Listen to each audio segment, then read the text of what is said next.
Welcome back to Off the Gridiron, your Houston Texans / NFL podcast. Today, it's a Texans episode. Going to go a little in depth about the first. I think we played our first game of the season. I think we did too. Yesterday. I think we did. I don't. Not that it was a bad one. I choose to forget a lot about it. Yeah, well, so obviously here with Garrett Harrelson, Noah Outlaw, your hosts as always. The Texans opened up the season against the Baltimore Ravens. Yeah. 2023, C.J. Stroud's first game, Will Anderson's first game. Look, there's some negatives for sure. And that's to be expected. We didn't think we were going to go in there and play perfect football. You know what's kind of beautiful? I've said on an episode before, I haven't cared about a Texans team like this in a while. Yeah. Dude, it felt good to get fucking actually pissed. Yeah. About shit happening. Yeah. You know? It felt pretty good to get pissed and be like, at the end of the game, not day ruined, but like an hour after that, I was kind of like in a bad mood. Like, I was like, God damn it. I was like, fuck. Yeah. Some missed opportunities. And like we could have capitalized on them and made the game closer. Yeah. Well, that's the thing. It is. So let's talk about our positives first. Let's talk about the things where we like to see, and then we'll get into some of the negatives after that. Let's just start out. Man of the hour, C.J. Stroud looked good, looked solid. Yeah, listen, I don't think anyone. If you say he had a bad game, you're being a hater. Oh my God, you're being a hater if you said he had a bad game. Yeah. If you're saying he had a fantastic game, you're being very hopeful. I love it, but he was I would say, solid. You know, his first start against a good defense, a good team, on the road in a hostile environment such as Baltimore. I mean, it's fucking wild there. It's pretty. I mean, it's hostile there. Yeah. He was making things. He was making things happen sometimes. He was. Look, guys, the stat line is not bad. 28 for 44, 242 yards, no touchdowns, no picks. Guys, this is his first game ever. Yeah. In the NFL against a damn good Ravens team. With our O-line being as beat up as it is. Dude, right now. the O-line, he had no protection. Yeah, the whole time. It was pretty. It was pretty bad. It was really bad. And like I get it. You know, 3 of our starters are out right now. It sucks, right? It sucks. You hate that. It sucks. I won't fucking shit on them too much because they are backups playing against a good, blitz heavy, good defensive line, good front seven. Look, yeah. I mean, Tunsil did his thing. The rest of it needs to be fixed. It needs to be worked on. Look, also, okay, I want to start with the positives. I don't want to get into that yet. But the thing is, CJ, I liked what we saw. He looked poised. He looked confident. Walking out there, he looked like he belonged there, and he does. He's a good player. He settled in. There was a moment in the game where you saw him like settle in. Yeah, absolutely. And he actually started to drive. Mm-hmm. He started to drive down the field. Yeah, it was kind of like the first quarter was not like the first opening drive. The drive after that, a little shaky. Couldn't get much going. After the first quarter or so, he got those jitters out and just settled in and really looked just like a pretty competent quarterback. Yeah. And also, I think him and Nico really have a good connection. Nico had 80 yards yesterday. Yeah, Obviously, no touchdowns. No, we didn't score a touchdown all game, which sucks. But we'll get into that later. But they had a good connection. Overall, I'm very happy with what I saw from CJ. Yeah, I'm happy. Obviously, there are things to work on. He made some rookie mistakes, you know, but nothing egregious. You know, there wasn't like he didn't have 3 interceptions where I went, wow, it was fucking you missed 3 throws there. He missed some throws, but didn't make any crucial mistakes. No. I think the only turnover he had was that fumble, which, I mean, Michael Dieter got beat.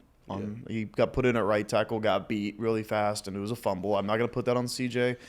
Overall, like no egregiously bad mistakes, just pretty solid football. Look, you look at that stat line, and really what stands out is no interception. Yeah. Bryce Young threw 2.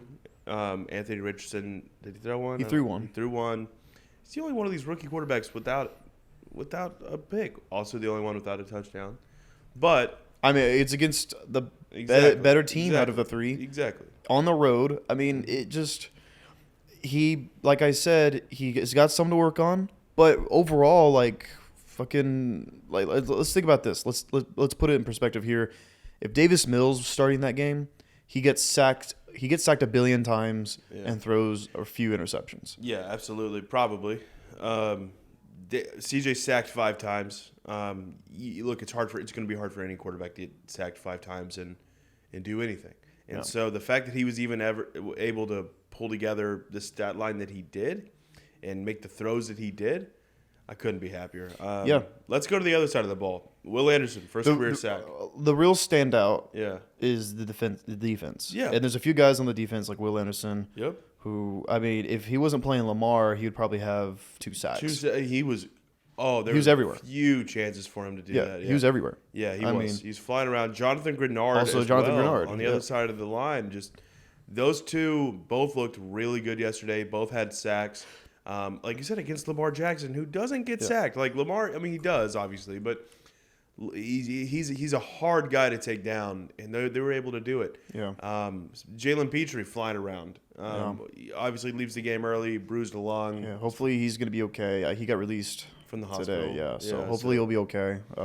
Which it's always terrifying when you have a player, especially who's coughing up fucking blood. Like if I started coughing up blood right now, I would think I'm dying.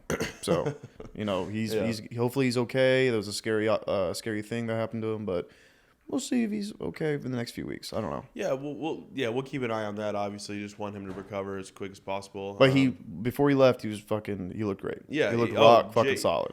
Jalen and Jimmy Ward wasn't playing, who is arguably our best player on defense. I mean, he could be. Yeah.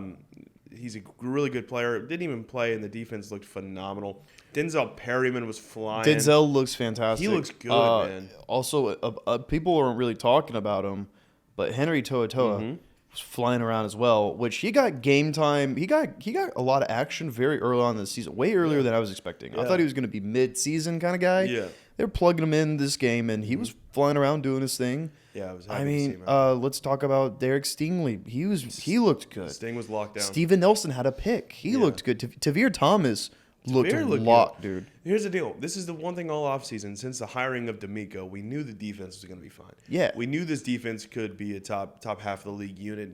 Some people said top 10, probably not, but they looked really good. They in the first half, and by the way, Jalen Petrie goes out around halftime. We lost. Losing him was really hard for this defense. Yeah. Because then we're out there with no real. Both of our starting safeties were not on the field, which is tough. You hate that. Steven Nelson gets an interception. Big time plays over there. They were making plays. They were, and like they fell apart more in the second half.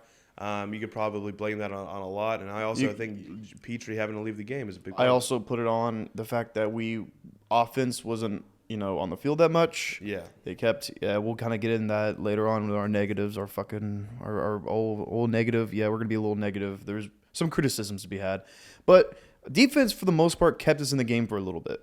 Yeah, absolutely. I mean, up until halftime, I believe halftime was 7-6. 7-6, yeah. I mean, that was defense, baby. Mm-hmm. That was defense keeping us in the game. Dude. Like it's a good offense. I mean, Lamar, Odell, Zay Flowers looked real good. Zay Flowers looked fucking good. I loved Zay Flowers when he was in the draft, and I was like I would fucking like him on our team, but he went to the Baltimore Ravens. Crazy, he fell that far in the draft because he's gonna be really good. Mm-hmm. But you look at what the Ravens did on the offensive side of the ball, nothing spectacular. Nope. They're scoring plays. They're little 1-2 yard runs. Yeah. Like there wasn't a lot of big plays that they had. I mean, it was like a really impressive showing by the defense. Yeah, they very impressive. I'm very impressed man right now. Yeah, obviously J.K. Dobbins tore his Achilles, which sucks. That's a lot. Yeah. But they also, I mean, their rushing attack wasn't crazy. I think their leading rusher was Lamar, who had 38 yards. Now, they were when they get down to the red zone, they were taking advantage. They would run down the throats of the Texans, but. Like I said, week 1 from a team that a lot of people expect to get 3 wins, I liked what I saw. I liked what I saw from CJ. I love what I saw from Will Anderson and Jonathan Grenard both. I think both of them are going to have big years. They had like 8 pressures together. Phenomenal. 2 sacks combined. Like, we'll take those. And I on the defensive side of the ball, loved it. On the offensive side of the ball, we can start getting into the stuff we weren't too happy about. Yeah. But, So I think what it boils down to is offense lost us this game. yeah. That's just how it was. If defense held their own like they were doing for most of the game, offense could have capitalized and maybe scored some points. Yeah. One person I'm gonna have to give a quick call out to is Bobby Slowick. I'm gonna say it right now, Bobby Slowick did not call a good game. He did not call a good game. There were a lot of head scratching play calls, especially in moments where it was like we were driving down the field and then just a complete drive killer. Screen pass, that bubble screen to Noah Brown on that first drive when we were driving. We had to settle for a field goal. That killed our vibes. That killed the vibes in the room. Yeah. You don't be a vibe killer. It's just why there's a lot of questionable decisions for sure. And that's something that you got to remember. It's week 1. We know this. There's stuff that that was Slowick's first game as an OC. I mean, Absolutely. Not worried about him as a whole. Not saying he's a wash, right? But you're right. There was a lot of questionable calls that hopefully D'Amico, him, and everyone involved can look at this week, watch the tape, figure it out, say kind of just. I think the momentum is kind of what's key there. Is we'd have momentum, CJ would be throwing down the field, and then it's 3rd and 6. CJ's in the red zone after just hitting Nico, Robert Woods, who looked good, like there was guys they just making plays, and then it's let's let Noah Brown catch a screen pass 5 yards behind the line of scrimmage with a blitz heavy defense and a defense that just swarms the ball. Yeah, it makes no sense. Yeah, it makes no sense. It's just shit like that, and also another noteworthy play call that he had was that first drive when we went for it on 4th down. It was 4th and 1. And we were in shotgun formation. It was a play action draw. Yeah. CJ gets sacked, especially with for the 12 offensive yard loss. line. Yeah, the way it did. It's and it's fucked up because I'm watching it and I'm like, well, in this formation, they're not going to get this. Yeah. The Ravens are all over this. Yeah. And then boom, CJ gets sacked. Yeah. I mean, it's just I could have told you that this was not going to work. Okay. Yeah. There was just, that was just one of the play calls where I was like, see, you can't. Gotta clean that up. Yeah, you can't. Gotta clean that up going forward. Yeah. That was just a what the fuck head scratching play call. Yeah, and there was a few of them this game. Yeah, there were. So Slowick, let's hopefully you can get that cleaned up. I want D'Amico to kind of set a precedent. Look, also one thing I do love, aggressive with these going for it. Look, I look. Here's the thing. If you were gonna go for it, I know even though the first it didn't work. I think did we get it? I don't think we got. I think we were 0-3 on 4th down conversions. Yeah. So that's tough, right? But I do like the aggressive style of play. Yeah, well, why not be aggressive? Exactly. What are you protecting? We're also we have nothing to prove. I mean, anything no one expects anything from us. So let's go for it. Let's make some fucking plays. Yeah. I love it. Just let's call some better plays on 4th down. Yeah. Let's call some smarter plays. And I think they'll clean it up. I think they'll figure that out. I'm not worried about it too much. So, real quick, what we're doing right now, this is a new segment for every week. Mm-hmm. It's called The Good, the Bad, and the Ugly. Okay. And we need to get cowboy hats and ponchos and fucking dress like cowboys for this. Okay. Because we talked about the good, we're talking about the bad right now. They're going to talk about the ugly. The ugly is the shit we can't control. The fucking stupid shit. There's a lot of stupid fucking shit. God, there was in this game. These referees, this officiating crew. Yeah. We'll get into that. But Bobby Slowick, not the best first showing as an OC, but a lot of room for improvement. I know he was a smart guy. Yeah.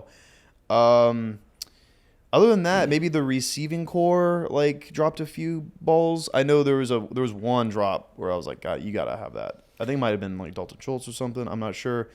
But I wrote about this before. Our receiving core is not the best. All right, it's inexperienced. There's the best guy, the most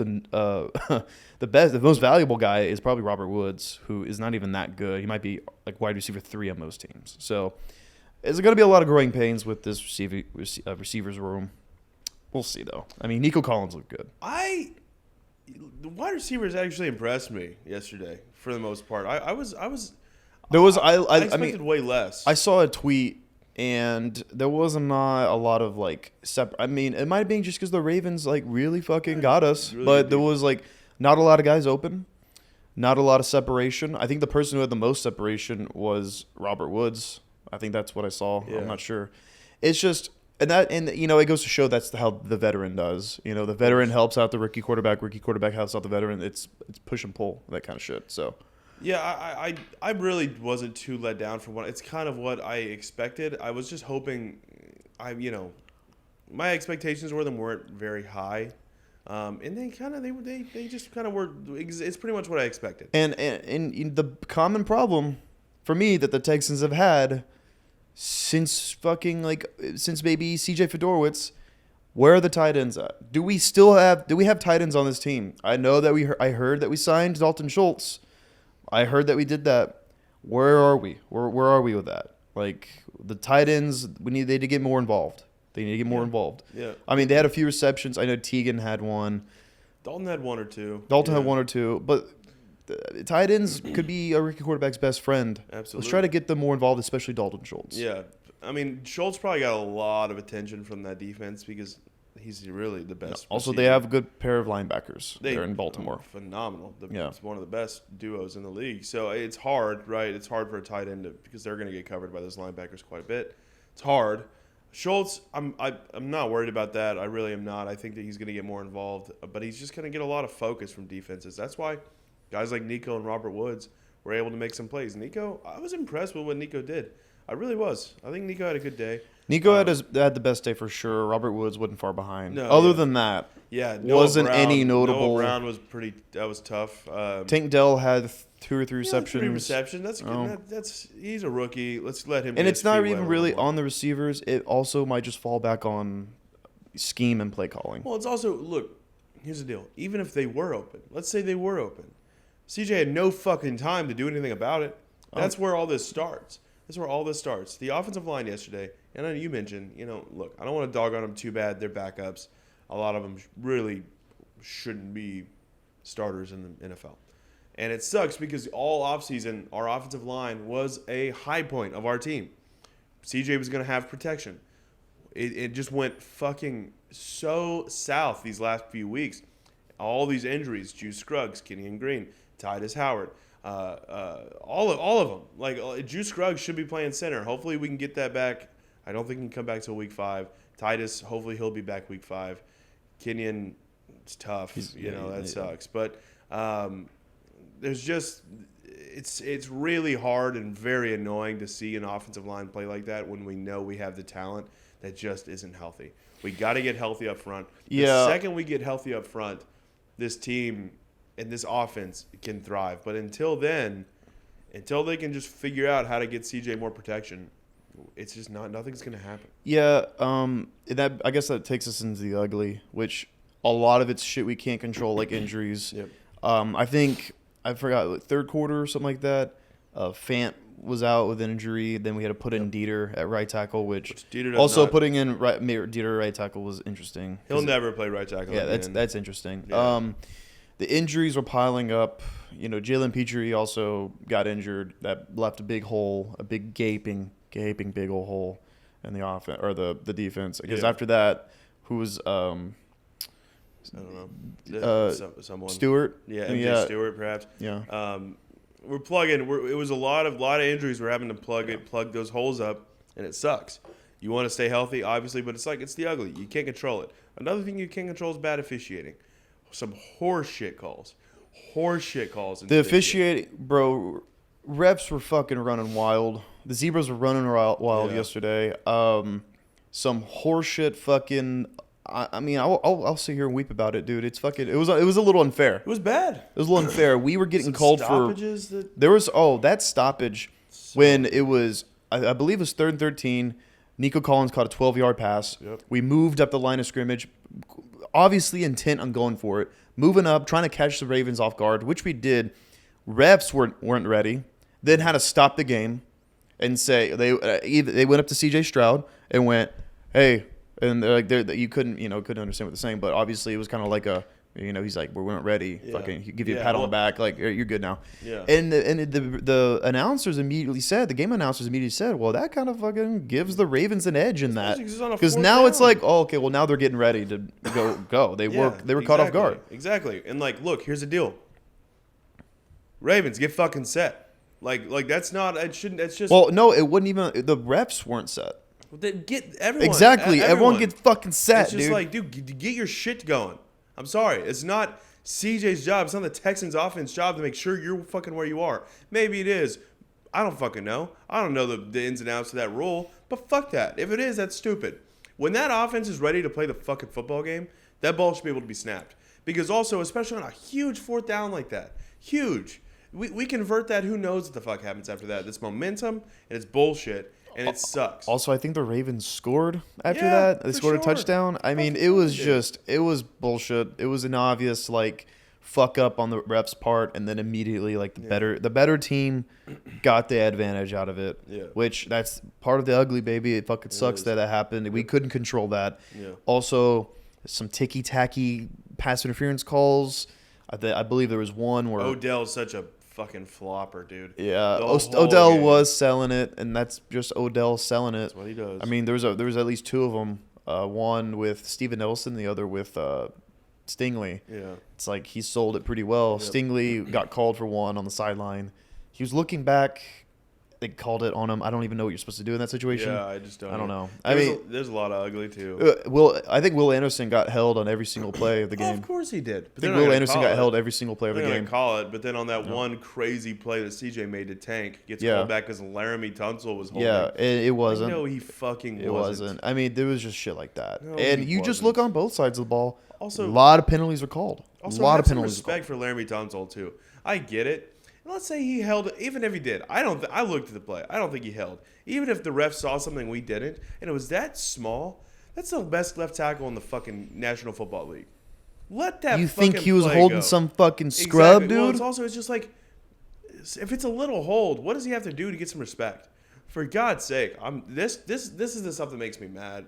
Is this stuff you can't control, or the officiating? I hated how much laundry was on the field this game. It was so ridiculous.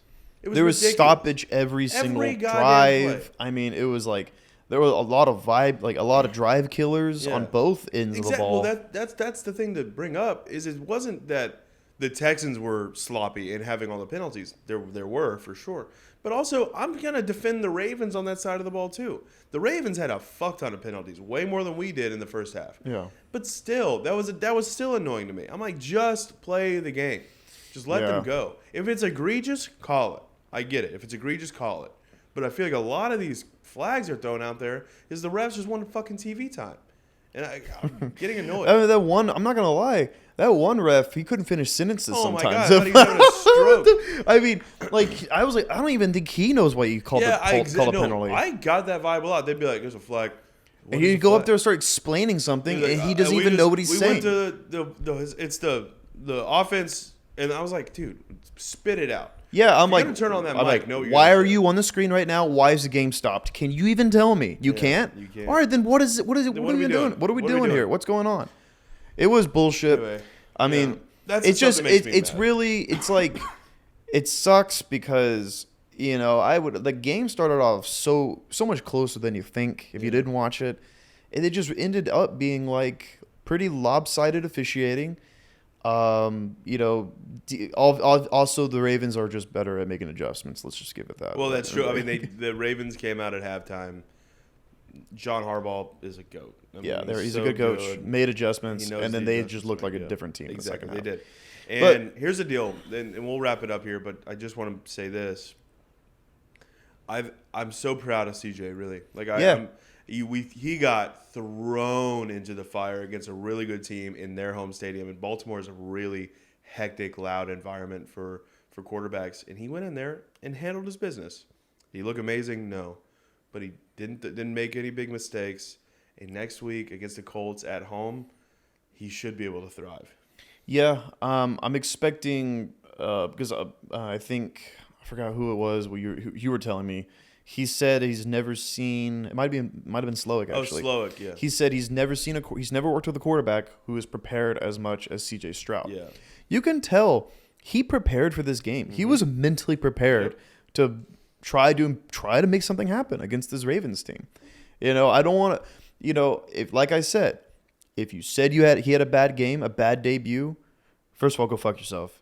Secondly, you're just being a hater. Yeah. You're being a hater because like a lot of rookie quarterbacks can't do the same thing that CJ Stroud did yesterday. Yep. That's what absolutely. They absolutely can't. And CJ, he looked good. And Will Anderson, that first sack felt good. That first sack felt good. I mean, it was fucking annoying too because he kept like he's about to sack Lamar and Lamar fucking do something crazy and spin and run for a bazillion yards. Which next week he plays Anthony Richardson, so that might be kind of a similar thing going on there. But Anthony's just bigger, so maybe Will will be able to get him because he's bigger. But yeah, I don't know. Lamar is really slippery. He's just thin and lanky and can move like that. Love seeing that from Will. Some positives, things I wanted to see. I wanted to see good outings from the rookies. I wanted to see good outings from the young guys. Petrie looked great until his injury. Stingley looked good. That's what I want. I want to see our young guys, these pillars of our team for the next 10 or so years. I want to see them play well. And they have. Did you see, I'm sure you did, when the game ended, or, excuse me, when it was right about to end, it was at 4th and 13. That second to last drive that we had, we obviously was 4th and 13. We're down by a lot. Let's go for it. Yeah. We miss it. CJ's walking off the sideline. Will's the first one there. Yeah. Will's the first one there, giving him a hug, being like, hey. He's like, hey, you were good. We were good. We did great. Yep. We did fantastic. What else were we supposed to do in this game? Exactly, yeah. I mean, what we're supposed to, like, win this game would have been hard. Would have been hard. We're the biggest underdogs of the week. I mean, we mentioned it with Cody. I don't expect us to go in and win this game. I didn't expect us to win this game. What I wanted to see was improvement, or not even improvement since it's week 1, but I wanted to see building blocks, right? And I did. That's what I got. Still, you're right. We care. You obviously you want to win. You don't. You kind of get annoyed, especially when it comes to that. The officiating drives me crazy, and it just the things you can't control, like the injuries, just really hurt and are annoying. Yeah. But it's what you have to deal with. It's football, and football's back, and the Texans are back, and it's exciting stuff. Yeah, it's exciting. Even though this final score wasn't very fun, and some of the injuries happened that wasn't fun, it was still nice to watch the team fucking out there playing again. I mean, it's always nice to watch your fucking favorite team, obviously. It's so fun. But, you know, like we saw the building blocks. We saw the good, and we were like, you know what? Those are going to be fun things to watch the rest of the season. Yep, absolutely. Defense, CJ Stroud, young receivers, young players, all that. Like, it's going to be fun to watch them build what they have right now throughout the season. So, we want to do a quick preview of week 2. I mean, just say like. Yeah, I mean, let's talk about it. The Colts look pretty good against the Jags. Colts better than I think what people expected. Yeah, it's gonna be a fun. It's gonna be divisional games are always fun. They're always intense. They matter a lot. It's gonna be interesting because the Ravens, like I said, it's not a game I really expected us to win. Well, with this Colts game, the Texans are the Vegas favorites to win by a 1.5. Yeah, which is something that hasn't happened in a fucking while. Long time. Yeah, which that's awesome. And so this is a game that's winnable. This is a game I go into, and we'll talk about this more. We'll do another episode where we really sit here and preview it. But this is a game where I'm looking at it. I go, this could be a win. This could be a win. This is a game right now, as it stands Monday, September 11th, 2023. I expect to win week 2 against the Indianapolis Colts at home. I expect that's a fun feeling. Yes. That's a fun feeling that you go in, and I expect this team to win. I expect this Texans team to beat the Colts at home. And that's fun. That's a fun expectation. I'm looking forward to seeing if they follow through on that. And I think I feel like after what we've seen, they absolutely can. And that's a divisional game. And let's start off CJ's career against the Colts. Fuck the Colts. Getting a win. Fuck the Colts. I hope the defense. I hope the defense kicks Anthony Richardson's ass. I expect them to because we kind of kicked the Ravens' offense ass a little bit. Now it's just going to be up to the offense. Defense is making strides. Mm-hmm. It's going to be up to the offense to start catching up a little bit. Yep. It's going to be up to them, and if they do a little bit, we'll be able to put some points on the board and maybe make a close game out of it, maybe even win. Yep. I expect to. So. Yep. All right, guys. Well, that'll wrap it up. Garrett, Anything else you want to add real quick? We'll watch Texans. Watch Texans football. Make sure you leave a like and subscribe. I hope you enjoyed. If you did, comment down below. Let us know what you think. What stood out to you? Also, make sure you tune in. We do the same podcast with our good friend Stoney, where we talk about the NFL as a whole. That'll be up on the channel as well. If it's not already, it will be soon. That's a fun one. But yeah, guys. Other than that, go Texans. Go Texans. Watch Texans. Exciting stuff. It's big time. What? Yep. Go Texans. We sound so fucking pumped. We Go sound Texans. jazzed. Well, now I'm just bummed we have to wait another week. Yeah, that's the bullshit part about fucking. I remember the bad things that football season brings me now, which was injuries, fucking a bad officiating, also shit like just gotta wait a long time now. I gotta wait again. I'm just like at work now, and I'm like, Yeah. I have like 5 more days of this before I can even prepare. I know. It's kind of like, remember whenever the worst feeling is when Sunday Night Football ends and you're in school. You like gotta wake up and go to school, and you're like, fuck. I have 5 more days. Dude, before. it's like, and we didn't even finish the Sunday Night Football game last night because it was bullshit. It's so but boring. I just in the fourth quarter, you're watching it and you're like, I got homework. tomorrow it's Monday. Yeah. Got like a whole week of shit to do, Yeah. and then before I'm back doing this again. Yeah, exactly. But can't wait to be doing it again. I can't wait either. Go Texans! We're excited. I'm pumped. I'm excited. Really excited. 1-1 coming fucking next week, dog. Yep, we'll do a preview. 1-1. We'll do another episode where we preview the Colts game Yep. more in depth. But until then, thanks for watching, and we'll see you later.